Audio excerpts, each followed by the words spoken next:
Assalamualaikum warahmatullahi wabarakatuh. Waalaikumsalam warahmatullahi wabarakatuh. Perkenalkan, nama saya Darman dari Jenar, Pak. Jenar. Ya, Jenar Sragen. Ya. Pertanyaan yang pertama ini dari brosur.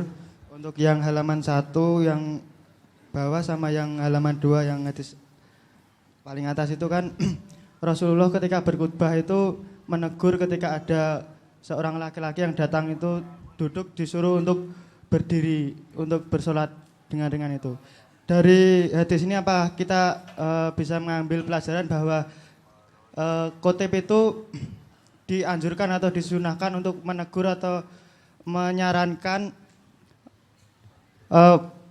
orang yang datang langsung duduk belum sholat itu disuruh untuk sholat dulu, apakah begitu? Terus pertanyaan yang kedua, di tempat saya itu ketika Jumat itu adzan itu 2 kali. Nah di sini saya pernah membaca itu malaikat itu menutup buku ketika khotib naik ke mimbar dan ketika dikumandangkan adzan. Nah itu adzan yang pertama apa adzan yang kedua? Yang saya kan begitu. Terus yang ketiga saya di sini mau tabayun pada Pak Ustadz.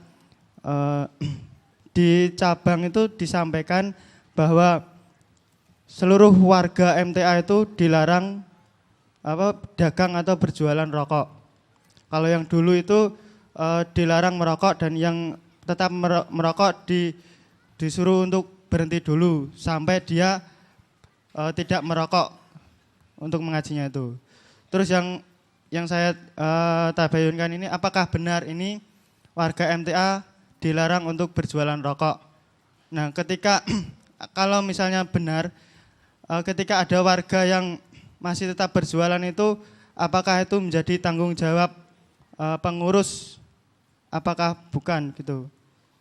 Karena itu saya juga pernah silaturahim ke cabang-cabang yang lain itu, ada cabang yang memberi kelonggaran, istilahnya begini.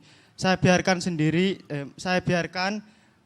biar atas kesadarannya sendiri untuk berhenti sendiri. Ada juga yang dari pengurus itu tegas karena tidak sama itu loh. Kalau yang saya ragukan itu apakah ini emang benar-benar sudah dianjurkan dari pusat apa belum itu.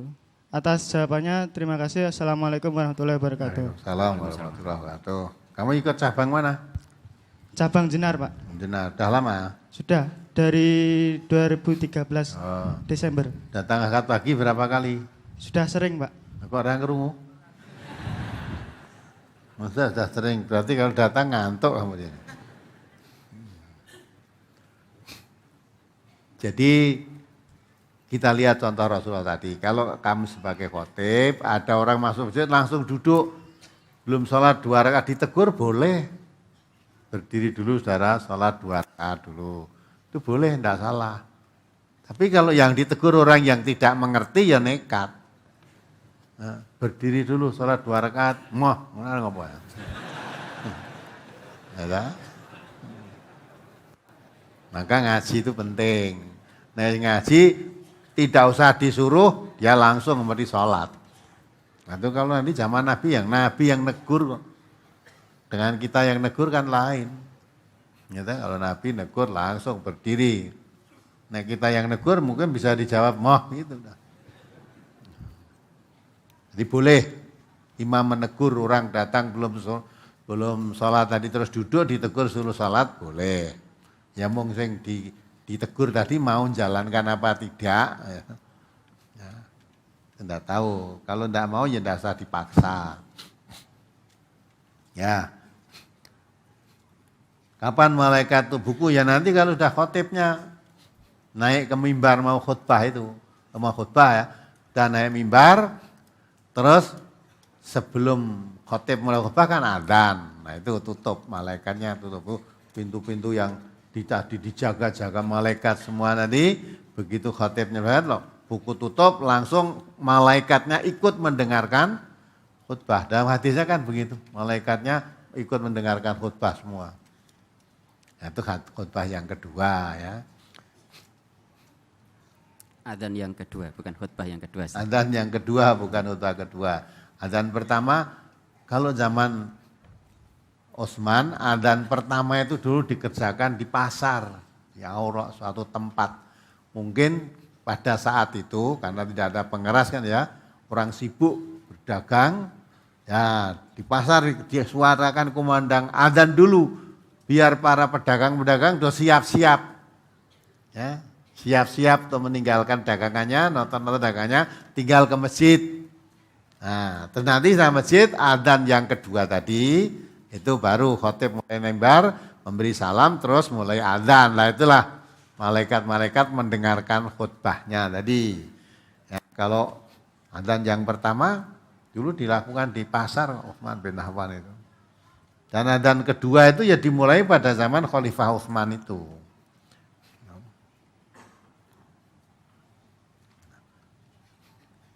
Terus yang apa lagi tadi yang ditanyakan? Tadi di Jualan rokok. Ya, betul memang dulu seluruh warga MTA ya anjurkan tidak ngerokok. Ya, karena rokok itu apa? Mengapa tidak boleh ngerokok? Kamu sebelum ngerokok baca tulisan di bungkusnya itu. Ini apa? Rokok itu membunuhmu kan itu. Kalau rokok membunuhmu kok kamu ngerokok berarti kan bunuh diri kamu. Ya, bunuh diri dalam Islam boleh enggak? Haram. Enggak dah lebih baik biar kamu tidak bunuh diri jangan ngerokok. Ya. Kalau warga MTA yang belum bisa berhenti ngerokok, berhenti ngaji dulu. Nanti kalau sudah ngerokoknya bisa berhenti baru ngaji lagi gitu lah. Nah, kalau boleh ngerokok tak bebas ke. Ulah wong sampeyan ngerokok kabeh. Apa jadinya? Padahal perokok pasif itu pun juga akibatnya lebih berat daripada yang aktif. Yang aktif sesuatu disebul. Lah sing ngerokok pasif sing ora ngerokok ora nyerot wi menyerot apa ora ngerokok wi malah nyerot terus kok. Ya, itu maka di samping merugikan dirinya sendiri merugikan orang lain, maka nek ijik seneng rokok, jangan ngaji dulu nanti ndak ganggu yang lain. Nah, terus itu saya berikan isyarat, berapa tahun baru tak putuskan. Sekarang tidak boleh ngerokok, nanti pada saatnya tidak boleh jual rokok. Nah, mulai tahun 2013 ya, itu baru tak tekankan akhir tahun itu. Sekarang warga MTA tidak boleh jual rokok. Nalare tinggu toh. Lah kalau rokok membunuh kok malah kamu jual berarti kan membantu membunuh orang kamu. Ya? Membunuh orang. Kamu sendiri tidak mau ngerokok, tidak boleh ngerokok karena itu bunuh diri.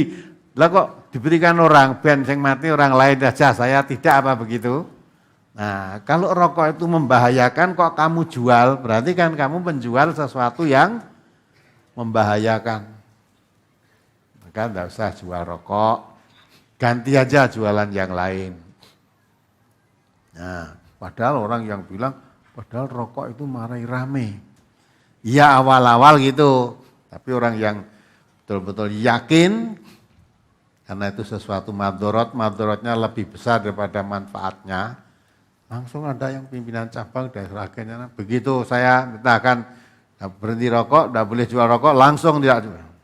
Memang awal-awal katanya omsetnya turun 50%. Tapi terus dia ganti, Allah ke jalan lain.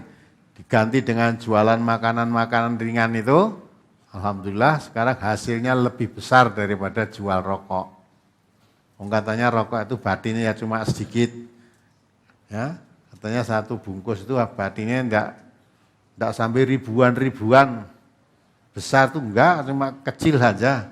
Hanya katanya ini yang jual rokok itu kan di drop dulu, tidak bayar, nanti payung rokok uangnya bisa diputar dulu kan itu.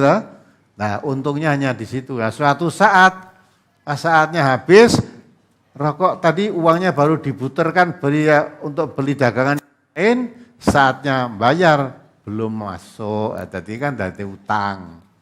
Nah, kalau kamu tidak jual rokok, sudah tidak tertanggung risiko itu. Alhamdulillah sekarang seluruh warga MTA ya dan tidak jual rokok. Kalau tadi masih ada sisa-sisa tadi, mesti warga baru itu belum tahu. Ya, atau pimpinannya cabang mungkin ben tak kayak kelonggaran, ben sadar dulu. Ya, ben sadar dewe, mandek dewe. Nah, kalau mandek dewe itu dindeke saja. Sekarang kamu mandek dulu yang ngaji. Rokoknya tutuke, jual rokok tutuke nek wis mari baru ngaji lagi. Bukan dikeluarkan, kon mandek sing ngaji. Ya, pilih-pilih toh. Memang masuk pengajian, masuk di MTA ada aturannya. Ndak mau mentaati aturan ya rasa teko kene. Lah kamu harus bersemboyan. Alah ngaji ora nang MTA tok, pengajian banyak. Harusnya gitu. Saya juga begitu. Alah kowe metu ya liyane sing mlebu akeh. Aku butuh apa karo kowe? Ya, kamu keluar merokok yang datang lebih banyak. Nah, maka kita harus jangan kamu butuh saya, jangan saya butuh kamu, tapi kita sama-sama butuh Allah. Inna sholati wa nusuki wa mahyaya wa mamati lah, kita butuhkan tuh ridhonya Allah. Sedang Allah mengatakan anfiqu fi sabilillah wa la tulqu bi aidikum ila tahluka. Kalau kamu diberi rezeki Allah tuh belanjakan hartamu di jalan Allah. Jangan kamu menganiaya dirimu sendiri. Sehingga orang yang membelanjakan harta tidak di jalan Allah, termasuk beli rokok tadi, berarti menganiaya dirinya sendiri. Berdosa itu. Menganiaya diri kan berdosa. Maka karena kita ngaji, ngerti aturan agama, ya yang kira-kira membahayakan diri ditinggalkan, hindari. Siapa lagi? Ada yang menyambung tentang rokok, Ustaz. Ya. Mohon tausiahnya bagi warga kami yang masih menjual tembakau ranjangan. Apakah hasilnya haram walaupun sudah dizakati? Dan bagaimana sikap kami sebagai pengurus, Ustaz? Nah, gue rumah sana kan sing dilarang jual rokok, nek mbako ora gitu. Gitu. Ya kan Ustaz kan melarang jual rokok, nek jual mbako kan tidak. Nah, mestinya kalau kamu sebagai ketua cabang, ya dinasihati, dikandani, kok jual mbako. Ya ndak jual rokok tapi jual mbako. Lah mbako ini gua apa? Nah itu kan. Nah, dinasihati aja. Karena saya yakin mereka belum tahu. Menerimanya wungkul. Pokoknya yang tidak boleh jual rokok, saya tidak jual rokok. Saya jual mbako. Nah,